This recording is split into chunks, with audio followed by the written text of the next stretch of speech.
They've proven that can be an effective part of their offensive game plan. So, as the crowd is getting loud below us on the Wartburg side, as a very important play here for the Wartburg defense. Coe looking to change some things and open in space, down inside the 10, down to the 6 on another sweet play to Soko. And that's one of the biggest plays he's had all day against that Wartburg defense. Yeah, boy, I tell you what, Coe is not budging in terms of what they want to do offensively. They are going to keep giving it to Soko no matter what Wartburg does. And even on third down there, I mean, Wartburg probably expecting some sort of pass, but they give it to Soko and breaks off a big play, and they are right where they want to be here. So, and that's a run by Soko inside the 5, down to the 2. So it'll be 2nd and goal. Yeah, Coe's got a lot of momentum right now. Yeah, coming off that turnover, the Cohawks are looking to capitalize to get their first score of the game. In a good position to do so inside the 5 of the Knights. And an option play by Mosk. And he's into the end zone for a Coe touchdown. Their first score of the day.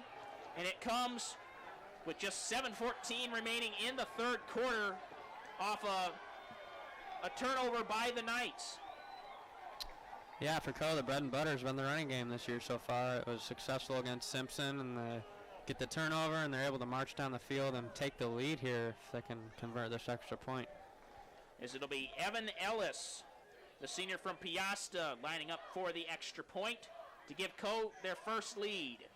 And it's up, and it's good. So Coe capitalizing on that turnover by the Knights and take a 7-6 lead. Knights find themselves down for the first time today.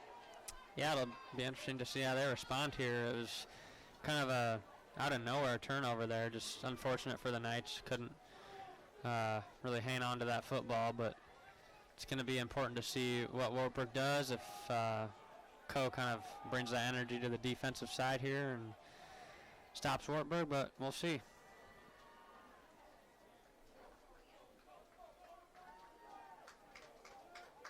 So the Knights will get the ball back, trailing by 1, and certainly still in this game. Absolutely.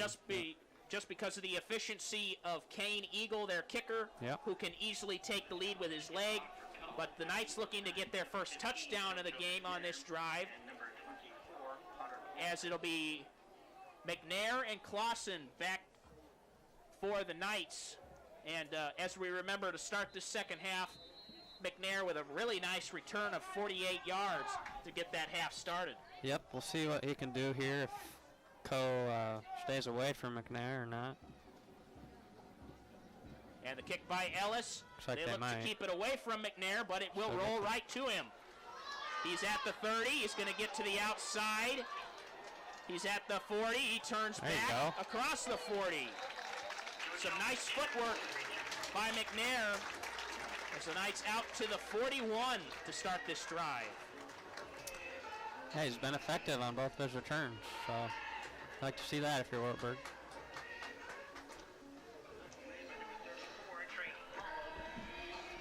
Make that the 42. That's to be 1st and 10 for the Knights as they look to move on from that turnover on their last drive.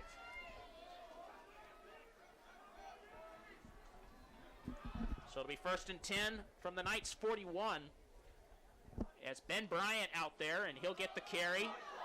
And as he spins out of a tackle, and another tackle for a 10-yard gain on the first play of this drive. Found a crease. Yeah.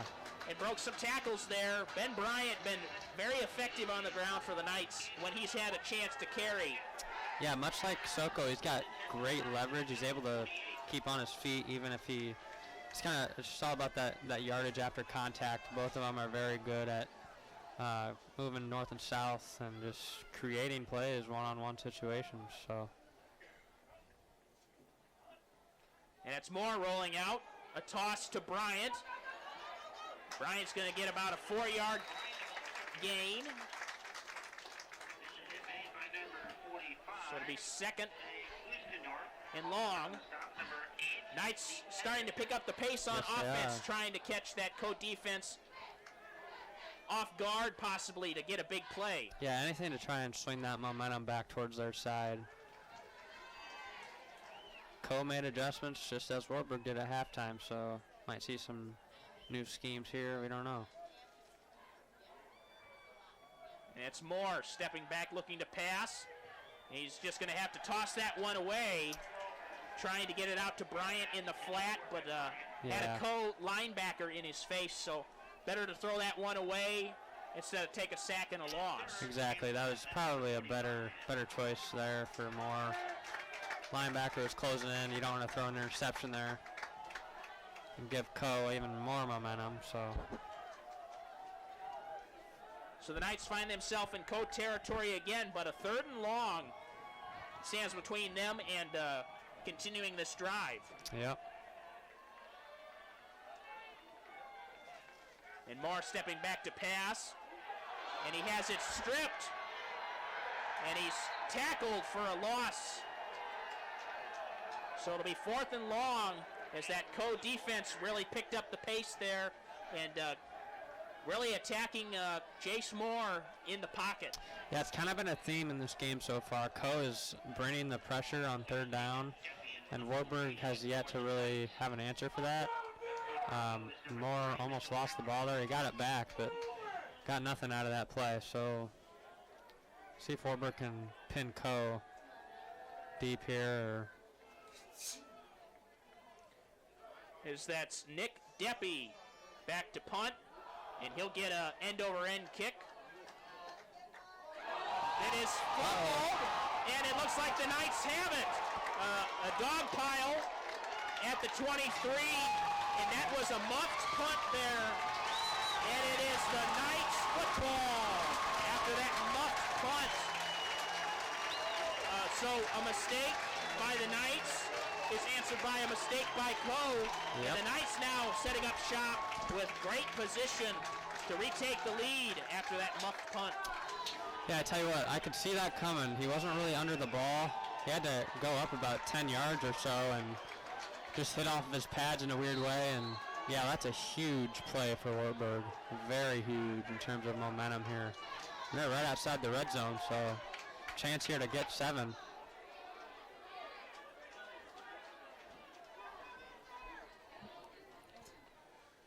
And we'll start with an option play. Instead, it's a pass from Bryant, but he's not going to pass. Instead, he's going to run, and he's going to work his way down to the 10. Looked like they were going to do a running back pass play there. Thought about it. Decided to run off that started with an option play. So a 1st down for the Knights by another impressive run from Ben Bryant. Yeah, a lot of movement on that play. Bryant's been... I mean, this game, he's been very important to this game. I'm not sure if they'd be here without him, but yeah, just a lot of versatility offensively for the Knights today. So the Knights, 1st and goal from the 12.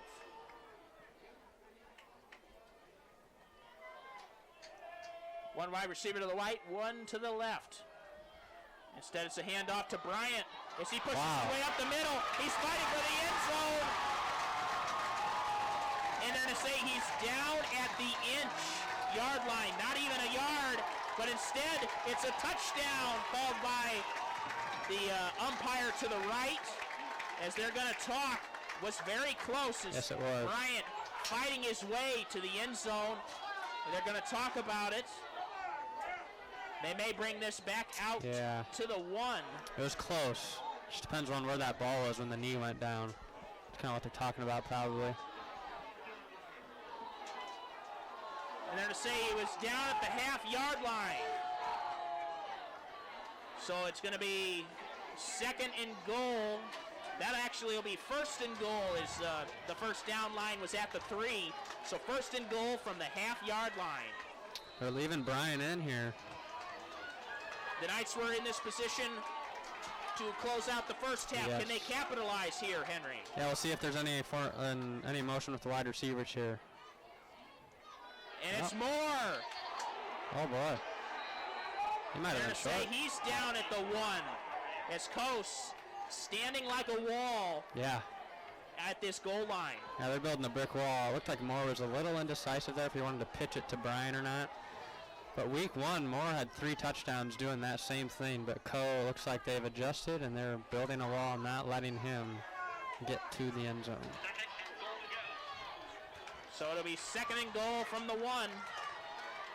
2 wide receivers to the left. Ben Bryant behind Jace Moore under center. And it's a handoff to Bryant. He's going to be held short. So it's going to be 3rd and 1.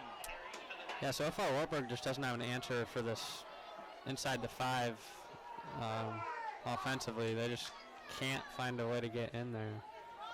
So it's going to be 3rd and 1. The Knights looking to retake the lead after a turnover by Coe. Yeah, this could be huge. This is a huge point in the game. You want to get 7 here. You're right there if you're Wartburg. Instead, it's a pass over the middle, and it's a touchdown. A Wartburg touchdown. That touchdown pass complete to his tight end, Brett Meyer. Actually, Meyer's just considered a wide receiver, but has the build of a tight end. Yeah. But a touchdown for him as the Knights retake the lead on a pass over the middle from Moore. The reception by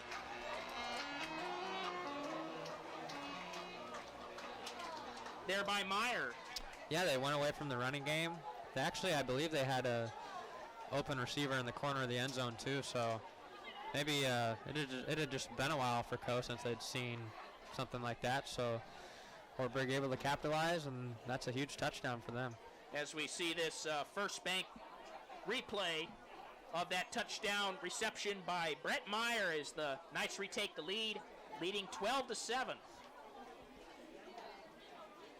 And how aggressive do you think the Knights are going to be here, Henry? Are they going to kick the extra point, or are they going to go for 2 to make this a touchdown game? Yeah, they're probably talking about it right now. It's something that could be very, very crucial towards the end of the game if Coe is, say, trailing by 6 or so. I mean, this extra point compared to a 2-point conversion could be very crucial. It looks like the offense is going back out, so this would be huge if Wartburg can convert this, just make it a 7-point game. Knights with 2 wide receivers to the right next to each other, and JoJo McNair to the left. Bennett Getch in the backfield. And they're going to have McNair in motion, rolling out to the right, and it's complete to McNair for 2 points as the Knights take a 14-7 lead. A nice rollout pass from Moore and reception by McNair, and the 2-point conversion is good, so it's 14-7. Yeah, all the momentum just going towards the side of that field, able to find McNair there, and great job by the Knights converting there. That was huge. And it's been interesting here in this 3rd quarter here, Henry, where we've had both teams get turnovers and capitalize on those turnovers with touchdowns. Do you think that's going to be a factor going forward with both defenses fighting for turnovers, because it's really added bursts of life to their offenses? Absolutely, you hit it right on the head. I think the energy from that turnover, it carries over to the offense, and it's able to help them drive down the field and create those touchdowns and turn those field goals into touchdowns. It's just that added incentive to just want to get to the end zone after you get that burst of energy off the turnover. That's a very good point. As Eagle will put his leg to it, and it's collected at the 10, out to the 20, and he's knocked down at the 35-yard line of Coe. Had a lot of green grass there if he wasn't tripped up. Yeah, that was Dominic Shepherdson with the return. Yeah, just tripped, it seemed like. He had some green grass in front of him. A lot of green grass, yep. So Coe will look to respond to the Knights touchdown after the Coe turnover on that punt. Yep. Probably going to see a lot of Soko on this drive. As Coe in a very tight wide receiver formation,